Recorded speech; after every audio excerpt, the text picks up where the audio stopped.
Thanks, good. Gene. It's heavily advertised and more than 30% cheaper than the gas we're currently buying. Yeah, so what's the deal with this stuff called E85? Doug the Car Czar is here live to explain. What's up with that? What is that? Well, it's ethanol, right? Look, politically, it's a hot potato. Let's get to that right. First up, you guys. Ethanol is made from what? Anybody? Anybody? Corn. Isn't it made of corn? Exactly. Where's corn grown? In a field? Right, but where specifically? What state? Like Iowa? It would be Iowa. And let me think, where it's the most political state as we enter an election cycle? Would Iowa. Games. Iowa? Iowa caucuses. Yes. Now, I don't want to get all political on you, but have you ever met a politician that didn't, I don't know, love ethanol? No. Bing bong. I'll tell you, someone who doesn't love ethanol, me, because the numbers don't add up. It's crazy making for me. Careful the veins. Shocking. Let's go to the dry erase board. I'll tell you why. First of all, you put E85 in your car, and wait a minute. You need a flex fuel vehicle, Marianne. Don't go putting this into that Maserati that you drive. Shoot. Your car will implode. I've got it. All right, you've got to have a flex fuel vehicle. But let's say you do, and you want to put E85 in. Get ready, because E85 is 26% less efficient than gasoline. Let's do the math. You put 20 gallons of gas at regular fuel prices at $4 a gallon. That's going to cost you $80.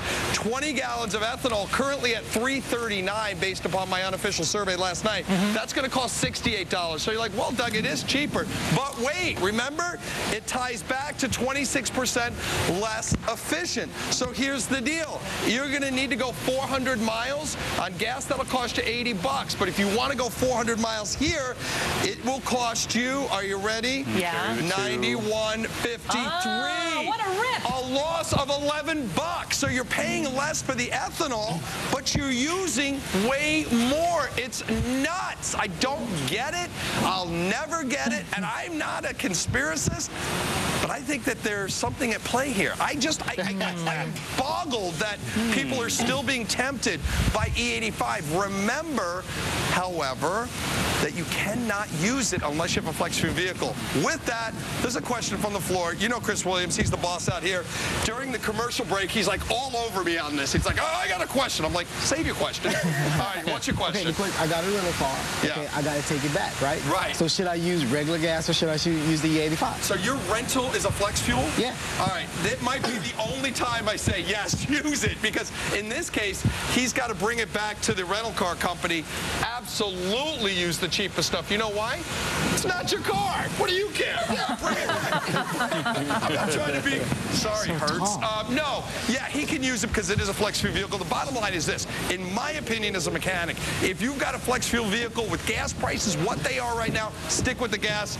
Say no to the ethanol. And I apologize to all the presidential candidates. Stick around. Coming up next, we're going to take your Skypes and your videos, your Facebook questions. Car Czar's in the garage, as evidenced by my toolbox. All right, back to you guys. There. Cool, Doug, thanks. Thanks for the education.